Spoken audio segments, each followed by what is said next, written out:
সাহাবায়ে কিরাম জিজ্ঞেস করলেন, ইয়া রাসূলুল্লাহ মাল গীবাত, গীবত কাকে বলে? আল্লাহ রাসূল আবারও প্রশ্ন করলেন, তোমরা জানো গীবত কাকে বলে? সাহাবায়ে কিরাম দেখেন বলেন, লা, আল্লাহু ওয়া রাসূলুহু আ'লাম, আল্লাহ আল্লাহর রাসূল সবথেকে ভালো জানে। কি বলছে?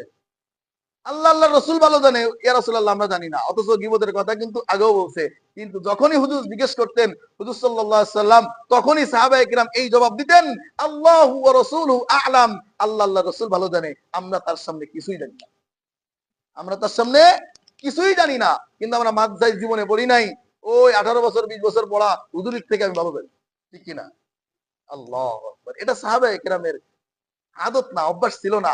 হাজার জানলেও আল্লাহ রাসূল শিখতে, আল্লাহ রাসূল থেকে যারা শিখছে, এই আল্লাহ রাসূলের সামনে বসে বলতো যে, ইয়া রাসূলুল্লাহ আমরা কিচ্ছুই জানি না, সব আপনি জানেন।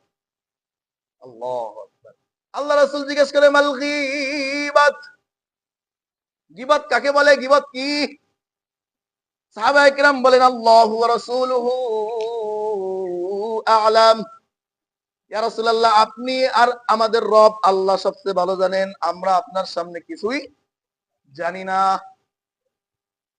আল্লাহ রাসূল বলেন, যিকরুকা আখুকা মা ইয়াকরাহু, শুনে নাও শুনে নাও, গীবত বলা হয় ওই কথাকে যে তুমি তোমার ভাই সম্পর্কে বললা যেটা তোমার ভাই পছন্দ করে না।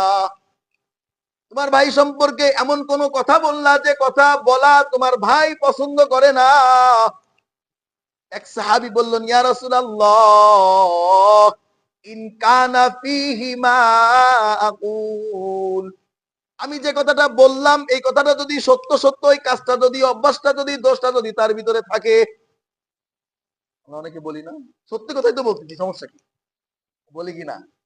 সত্য কথাই তো বলতেছি, সমস্যা কি? একই প্রশ্ন সাহাবায়ে কিরাম করলেন, ইয়া রাসূলুল্লাহ ইন কানা ফীহি মা আকুল, আমি যেটা বলতেছি এটা যদি সত্যি সত্যি তার ভিতরে থাকে।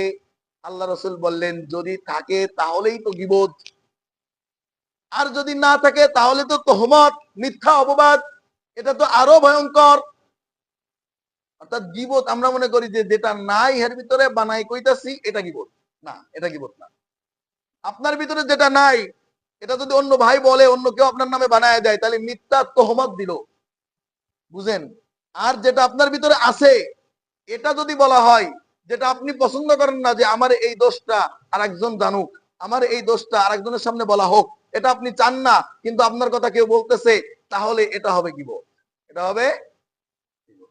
তবে এখানে আরেকটা জিনিস বুঝতে হবে, সেটা হচ্ছে সমাজের স্বার্থে, জাতির স্বার্থে, জনগণকে বাঁচানোর জন্য, যেমন মনে করেন এখানে পরামর্শ হইতাছে যে আপনাকে এখন মারপিট করা হবে, আপনি ওই দূরে দাঁড়ায় আছেন, আমি এটা জানতে পারছি, জানতে পেরে তাড়াতাড়ি এই কথাটা আপনার কাছে পৌঁছায় দেওয়া আমার জন্য জরুরি। এটা গীবত না, এটা গীবত না, এটা গীবত না। আপনার বাসায় চুরি করা হবে, আমি টের পাইছি, আজকে আপনার বাসায় ডাকাতি করা হবে, লুটপাট করা হবে, শুনতে পাইছি, বুঝতে পারছি, যদি এই কথা আপনার কাছে পৌঁছায় না দিই তাহলে চুরি আর ডাকাতির সমপরিমাণ গুনাহ আমার হবে। আপনার কাছে এই কথা পৌঁছায় দেয়, আপনাকে সতর্ক করা, জাতিকে বাঁচানো ওই খারাপি থেকে, এটা তার উপরে ওয়াজিব। এই কথা বলা কি ওয়াজিব। কোন জালেম শাসক যদি থাকে, রাজার স্থানে বসে আছে, সে জুলুম করতেছে, এই জুলুমের আলোচনা করা, এই জুলুম থেকে পরিত্রাণের রাস্তা বের করে আলোচনা করা, এটা ফরজ। এটা কি? এটা কি? জাতির স্বার্থে, ব্যাপক স্বার্থে, নিজের কোনো স্বার্থে না। এর জন্য প্রস্তুতি নেওয়া, এর জন্য সতর্ক করা জাতিকে কোন ক্ষয়ক্ষতির হাত থেকে, দুর্নীতির হাত থেকে, 2 নম্বরীর হাত থেকে, এটা করা ওয়াজিব, আবশ্যক। বুঝা গেল? এমন কোন দোষ না যেটা আমার কোনো লাভ নাই, সমাজের কোনো উপকার, জাতির কোনো কল্যাণ নাই, এটার নাম গীবত। আল্লাহ তাআলা আমাদের সঠিক বুঝদান করুক, বলেন আমিন। আল্লাহু আকবার। এই গীবত করলে আপনি যে সব কামাইতেছেন, তারাবি পড়তেছেন, জুমা পড়তেছেন, সেহরি করতেছেন, ইফতারি করতেছেন, রোজা রাখতেছেন, কত কিছু থেকে বেঁচে থাকতেছেন, ব্যাস সারাদিনে একটা গীবত করছেন, আপনার আমল নামায় যা কিছু আছে সব ট্রান্সফার হয়ে তার আমল নামায় চলে গেছে। নাউজুবিল্লাহ কইতেন না। আপনি কষ্ট করে যা করতেছেন, একটু গুবত করছেন, আপনার আমল নামার সবগুলা ট্রান্সফার হয়ে অমুকের নামে চলে গেছে। এখন যদি আমল নামা জিরো থাকে, হুজুর আমার আমল নামায় তো কোনো ভালো কাজই নাই, তাই বলি আমার আমল নামায় কোনো ভালো কাজই নাই, তো ট্রান্সফার হবো কি? না, ট্রান্সফার এবারে এদিকতে হবে না, ওদিকতে হবে। কি? যার নামে করলা তার জিন্দগিতে যে গুনাহ আছে, ওই গুনাহগুলা তোমার আমল নামায় ট্রান্সফার হয়ে গেছে। হাদিসের কথা, আমার কথা।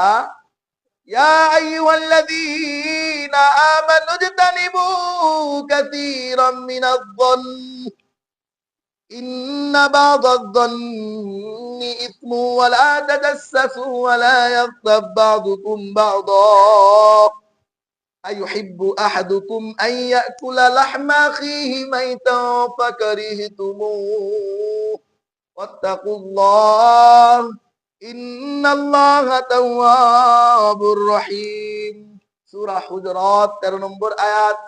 তরজমা করার সময় নাই।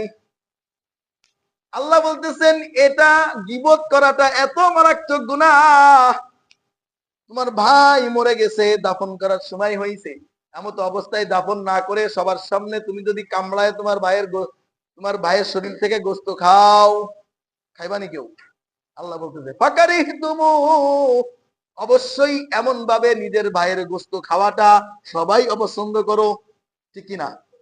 এর থেকে ভয়ঙ্কর গীবত আল্লাহ রাসূল বলে অন্য হাদিসের ভিতরে, আল গীবাতু আসাদ্দু মিনাল জিনা, গীবত জিনা করা থেকে বেশি মারাত্মক, জিনাকারীর থেকেও বড় গুনাহ। নাম কি? গীবত করা। আল্লাহ রাসূল একদিন স্বপ্ন দেখতেছে, তাকে দুই ফেরেশতা জান্নাত জাহান্নামে ভ্রমণে নিয়ে গেছে। আল্লাহ রাসূলের স্বপ্ন কিন্তু সত্যি। আল্লাহর পয়গম্বর নবীদের স্বপ্ন ওহী। নবীদের স্বপ্ন কি? আমার আপনার মতো শয়তানে ধোঁকা দেয় না নবীদেরকে। কি দিতে পারে না? শয়তানে ধোঁকা দিতে পারে না, আজে বাজে স্বপ্ন দেখাইতে পারে না। নবীরা যে স্বপ্ন দেখে সবগুলো ওহী, আল্লাহর পক্ষ থেকে দেখানো হয়। দুই ফেরেশতা আল্লাহ রাসূলকে নিয়ে যাইতেছে, জাহান্নামে ঘুরাইতেছে, আর দেখতেছে আল্লাহ রাসূল সাল্লাল্লাহু আলাইহি ওয়াসাল্লাম বড় একটা চুলা, তুন্দর লুটি চেনেন? তুন্দর লুটি, তুন্দর লুটির যে চুলার ভিতরে বানানো হয়, পোড়ানো হয়, এই চুলাটা কেমন? মুখটা ছোট, পেটটা তো বড়, ঠিক না? পেটটা এত বড় আর মুখটা ছোট্ট। এই যে ভিতরে ঢুকে দেয় কেমন যেন এরা মেরে লাগাই কারিগররা। আল্লাহু আকবার। এই এমন একটা চুলা হাদিসের ভিতরে আসছে, মুখ ছোট্ট, পেটটা অনেক বড়। আল্লাহ রাসূলকে নিয়ে যাইতেছে, আল্লাহ রাসূল ওই চুলার ভিতরে, চুলা দেখে ওখানে দাঁড়ায় গেছে, দাঁড়ায় দেখে ভিতরে আগুনের শিখা, অগ্নি শিখা উতাল পাতাল খেলতেছে, সাগরের পানির মতো আগুন গুলা এভাবে উতাল পাতাল খেলতেছে। আর এর ভিতর থেকে কিছু উলঙ্গ মহিলা এবং উলঙ্গ নারীরা এই আগুনের সাথে এইভাবে টাল মাটাল খেলতেছে। মাঝে মাঝে যখন উপরের দিকে আসতেছে, তখন ওই চুলার মুখটা এভাবে ধরতে যাচ্ছে, আবার আরেকটা আগুনের ঢেউ এনে এসে তাকে আবার আগুনের তলদেশে নিয়ে যাচ্ছে। কিন্তু তলদেশটা যে কত দূরে, এটা মানুষের দেখার সাধ্য নাই, এত গভীর, মুখটা এত ছোট। আল্লাহ রাসূল জিজ্ঞেস করলেন, মা হাযা, এটা কি? ওই দুই সাথী ফেরেশতাদেরকে জিজ্ঞেস করলেন। আল্লাহ রাসূলকে বললেন, ইযহাব ইলা আমাম, আপনি সামনের দিকে যাইতে থাকেন, পরে এগুলো এখন এখানে দাঁড়ানো যাবে না।